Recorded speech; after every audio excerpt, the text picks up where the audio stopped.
Okay, sorry video. You missed like the first 10 seconds of class. I'm just gonna say for the video, stand by. So we're just going to go over paragraphs that people have turned in, talk about what they did well, or what they could improve. And we're about halfway through this paragraph because I forgot to start this recording until now. So, okay. With this strong choice of diction throughout the entire speech, Kennedy really influences the readers that America is doing all it can to avert this crisis, and no matter the stakes, they will never go down without a fight because the cost of freedom is always high. But Americans have always paid it. When he says these words, it really conveys his purpose that people do not need to be afraid, and that this crisis can and will be stopped because the country is willing to pay the price and achieve its goal to keep peace and freedom. Kennedy also uses many descriptive words when he directs his speech to USSR Chairman Khrushchev. He realizes that the world is not perfect and that this is a clandestine, reckless, and provocative threat to world peace, and that it needs to stop. His choice of words in this sentence let the reader know that what is going on in the world at this time is very crazy and unlawful, and that the president is not happy with it and needs it to stop. His choice of words makes it seem like he is being strict, but also calling for peace at the same time. This method lets the audience know that he is very serious about keeping the peace and that he doesn't want the world to fall into chaos. As someone listening to this speech in this time period, it would be reassuring to hear these words and the diction presented to know that your country is going to help you and take care of you and keep the peace at all costs because they are going to pay the price for freedom and safety. Using these forms of diction really help establish the purpose of this essay and what John F. Kennedy really wanted the country to know at this time. Okay. Turn to someone next to you, talk about what they did well and also what they could improve. Take like 2 minutes to do that, okay? Go. Hi. Okay. And for my viewers, since you missed the announcements, you need to have this turned in. Only 8 people did this morning, so that's bad. And then your completed rough draft will be due on Monday in class so that we can do peer edits. So make sure you have that done. And then you also need to turn in the percent of your nonfiction book that you completed on Canvas. So look at that weekly overview, okay?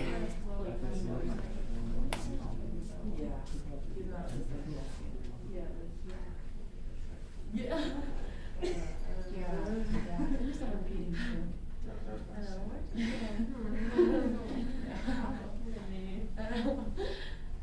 All right, what did they do well?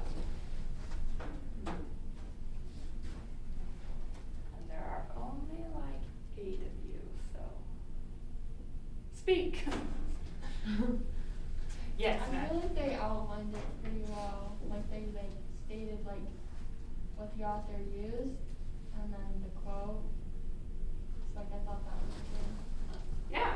So they did a good job. I thought really like right at the beginning, they're like, here's his purpose, and then they're like, and here are the things, like here are the quotes that show what I'm trying to analyze and how he's achieving that purpose. So I thought they did a nice job of blending that all together. What else? Did they do well?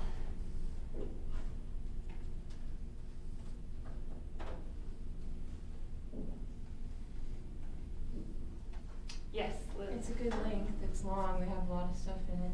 Good. And it's not just like fluff, right? So it's not just like them saying the same thing over and over again. They do a good job of pulling different things. So it's a good chunky paragraph, which is excellent because in order to create like depth in your argument, you do need to have something to work with, right? Like enough words in there.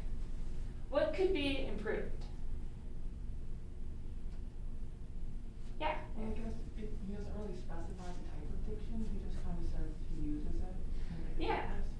Yeah, I saw that too, where they were like, right, well, in a few different places. He uses strong words and phrases. It would be nice to show how, like, it shows that they're serious about this crisis. So maybe here I would say he uses serious words and phrases so that more than strong, that tells us in what way it's strong, because it could be like strongly negative, or there were other places where this person, when he says these words, it really conveys his purpose.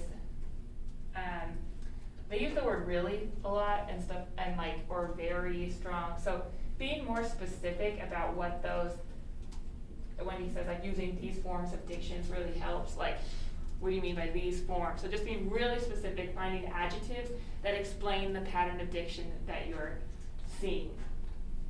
Good. Other ways that they could improve.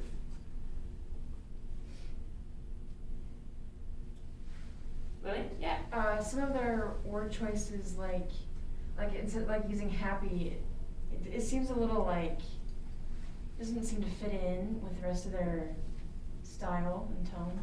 Some words just kind of stick out a little bit. Something like is very crazy and unlawful. Like they do like such a good job. Like unlawful, that's a great strong, and then very crazy. Like so, just making sure that you're using academic vocabulary. And whereas this is the first draft, I could see them just being like, I feel like a first draft for me is always like vomit on the page. I'm like, bleh, there's at least something, right? So when they go back, they're gonna want to refine those words, and even just using a thesaurus, which I can't ever say that word, but can help you to figure out like more academic words to use instead of very crazy. Anything else? All right, overall, I think that was a pretty strong paragraph. Just a few tweaks there. Okay, let's read another one. So, it's kind of hard because we haven't read the speeches, but we can give them at least good advice. So, Nehru begins very directly, letting his audience know that what he is saying is both relevant and timely. In fact, his words are, Mr. Chairman, and later, when he wants to emphasize a point, he says, I would like the honorable delegates to realize, by addressing his audience directly, Nehru shows that he isn't just going to give another cookie-cutter speech to raise excitement and sympathy for his cause. He prepared this speech for this particular conference and for these particular people. On the same theme, Nehru's first point is to speak about what the preceding speaker said. Through this strategy, he shows that he is willing to listen to someone with a different opinion and consider his points as valid, something that rarely happened in a time dominated by such fierce ideological differences. As if that weren't personal enough, Nehru also speaks as if this were a meeting between friends, using almost explicitly the first person. This strategy is not uncommon, but Nehru does it in a way that adds a whole new perspective to what he is saying. The Cold War was often extremely impersonal. If it were easier, it was easier that way. You didn't see your rival country as a society like your own. It was a faceless colossus, not a place that housed real, distinct, multifaceted people. It is less complicated to hate the idea rather than the reality of an enemy country. Nehru, though, does not want to instill hate or animosity in his audience. Therefore, he chooses to dispel this aura of indifference in his speech, speaking like the conference is just a meeting of friends who desperately want to come together on a solution. Whenever he mentions his own country, India, he does it with a light, pepperiness pride, not a pride that makes him feel better than anyone else, but a pride of a brother speaking of a brother. A builder speaking of what he has helped to create, of a someone who realizes that it is just a part of some greater whole. He is proud of what India has become, not who it can beat. This adds to the direct personal approach that Nehru creates through addressing his audience and acknowledging other opinions as valid. Through this, he lays the foundation from which he will build the rest of the speech. Okay, talk to your neighbor. What did they do well and what can be improved? Speak to each other. Okay. Thoughts? His strong diction, uses a lot of like good strong words instead of like the one before how he said like very crazy, more specific words. But Yeah, I think, so they only have one quote in the very beginning, and they bring up a lot of ideas that seem good, but they don't have any evidence to back it up. So I wouldn't actually know if they're just making it up or not. I think if they were to add in more quotes when they make all these different points, then they'd be able to like, have a stronger argument. I think the rest is really good though.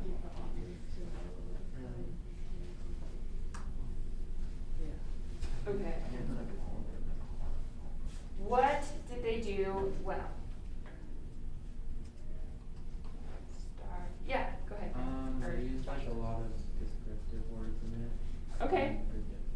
Yeah, their diction is on point, right? Like, they've got like very academic tone. They're very specific. So I really enjoyed their language as well. What else did they do?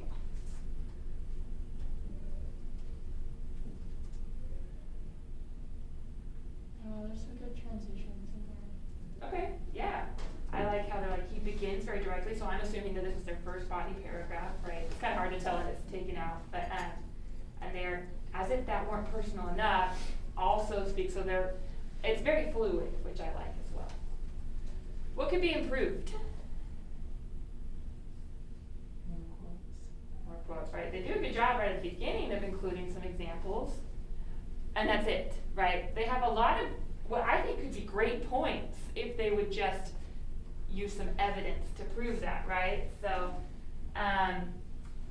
it was a faceless colossus, right? So maybe you did see the rival country society as your own, so maybe they could embed some of that from the speech where he's doing that.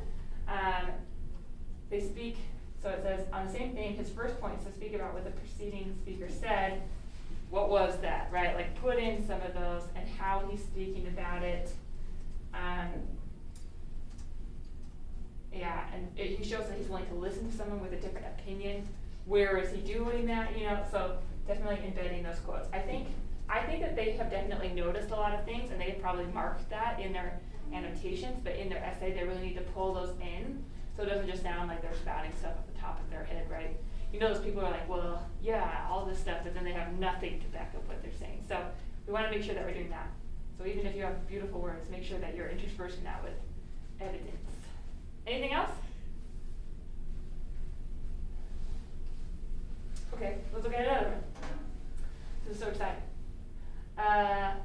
Reagan starts off his address by speaking about the crew and the true tragedy it is for all of America. He makes it absolutely clear that this event is grievous, I can talk, and that he does not want it to undermine the sacrifice of those who were affected directly by the accident.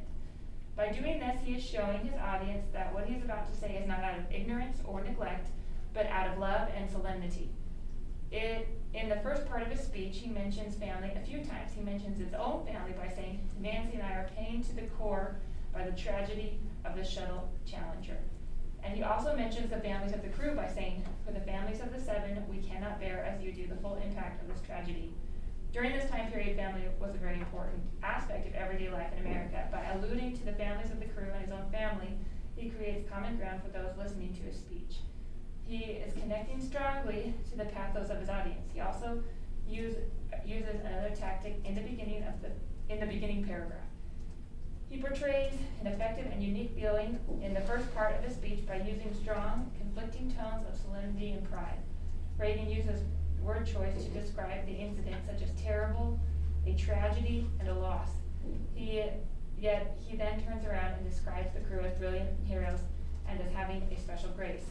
By using these contrasting viewpoints, Reagan is regarding the tragedy as a solemn event, but it is also trying to get the audience, in this case America, to feel sad and proud at the same time.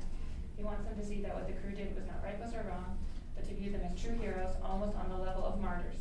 Because he is the president, he needs to address both America's pride and their emotions towards this tragic accident, which he does in a near-perfect blend. This idea of mixing pride and tragedy will also help boost his point in the next part of the speech. Okay, talk about what they did well and what they could improve. Remember, speaking to each other is important so that we don't get socially awkward. Go!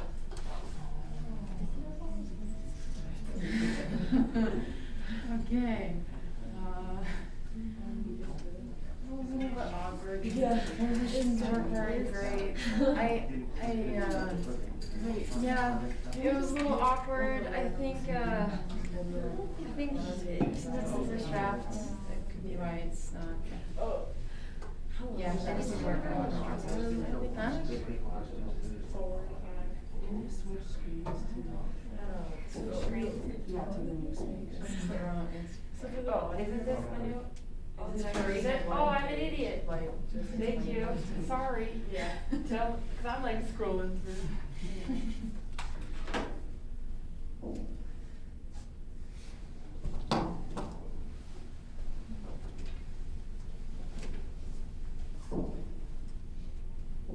Okay, sorry about that. What did they do well?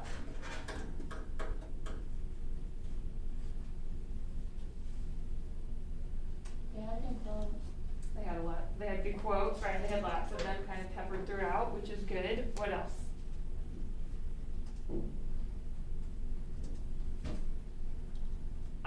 they noticed some really good things. So,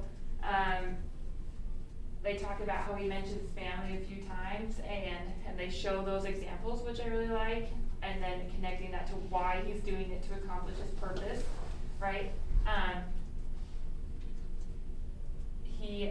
I wish that they would kind of show like what is like the purpose, but in here at least they're talking about the purpose of this section, right? So they're talking about like they have to do this in a way that shows that's very sad, but also like not their fault, right? So, so they do that in a good way, and then they contrast the indiction at the end of terrible loss versus like brilliant heroes, and so I thought they noticed some really cool things going on in the speech, which were effective for him kind of skirting that fine line of being like, this was a terrible tragedy, and also that they're heroes, it's not their fault. So, things they can improve. Sorry, it's kind of hard when you didn't see it the whole time that I was reading. Yell at me before that. Just don't let me get in my groove.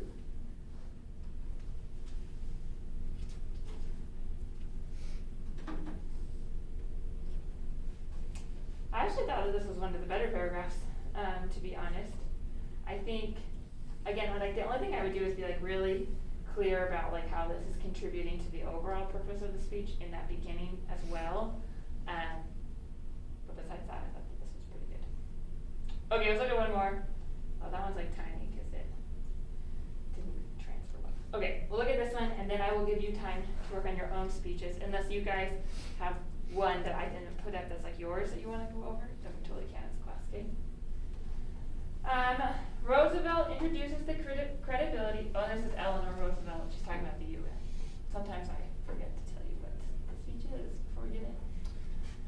Roosevelt introduces the credibility of both herself and the document she is endorsing in a strong set of ethos arguments. She starts out her argument by referencing the sheer amount of people that put an incredible amount of thought and work into the document.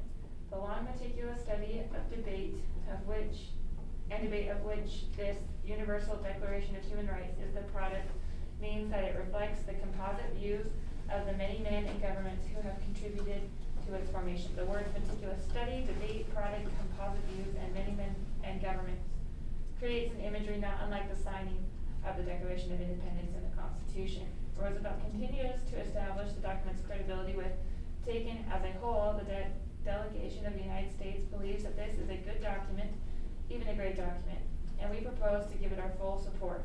At the time, the U.S.'s opinion of great importance, or U.S.'s opinion was of great importance to other countries, considering the help they provided in the Second and First, although less relevant, World War, as well as their efforts to bring countries together in created the United Nations. Roosevelt's use of the word good, followed by her correction great, builds a sense of development in the U.S.'s opinion and trust in said document. She also makes an effort to establish her own credibility. There are, of course, particular provisions in the declaration before us with which we are not fully satisfied. I have no doubt that this is true of other delegations, and it would still be true if we continued our labors over many years. In this acknowledgement of the imperfections of the document, Roosevelt's sincerity and trustworthiness is confirmed. If she were only looking out for her own argument, she would have kept any imperfections or doubts about the document out of her speech. However, her nod towards these flaws not only helps to show that she's attempting to see all sides and present an unbiased view, but also helps her to strengthen her argument later in her speech about how the document could be improved and how she thinks the Assembly should vote in consideration of these flaws. Okay, talk to your neighbor. What did they do well and what could be improved? Go. They have a lot of. Okay. It looks like it's way more. Yeah. Yeah. Yeah. They have a lot. There were some things I had written down. Yeah. Okay, so for this, this is the church speech. Right, lame. Like I said.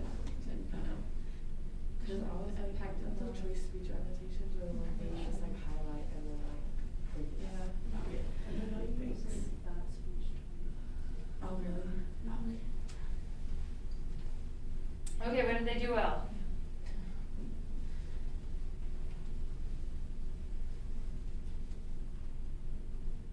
Marahi was something that they did well. They pulled a lot of evidence straight from the text. Okay, good. They have lots of evidence to back the things that they're saying. What else? They explain it after the quote. Okay, good. So they have their commentary after they explain it. Anything else? Yeah, Greg. I feel like their quote integration is pretty good. Say that a little louder. The quote integration is really good. Okay, yeah. Anything that could be improved?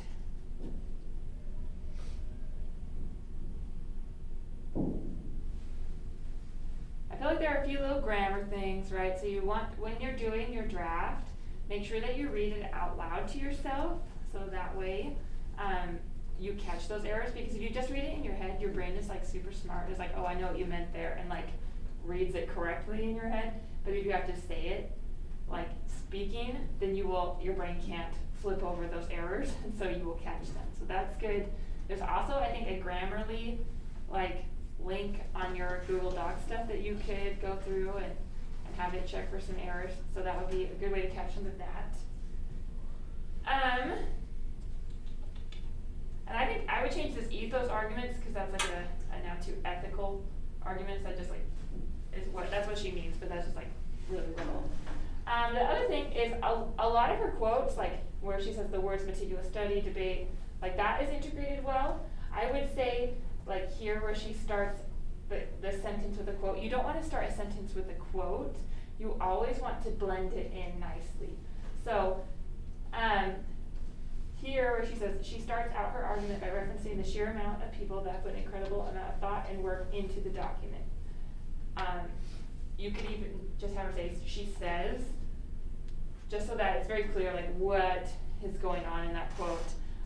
She could have maybe put a comma here instead of put like saying the long, but just so that it's not like the first thing that the sentence starts with, because that can be a little bit confusing. Yeah, and I really like how at the end this person does a good job bringing it together, but then also kind of blending it into what her next paragraph will be, where she says later in her speech about how the document can be improved, blah, blah, blah, and how they should vote for it. So like she's blending, I can tell that she's going to blend this into the transition for the next paragraph too. Questions about your own draft? Okay, then you have the rest of class to be working on either your late work that is due tonight or your own speech, so that you can have that rough draft done by next time. Okay? Good job. I believe in you.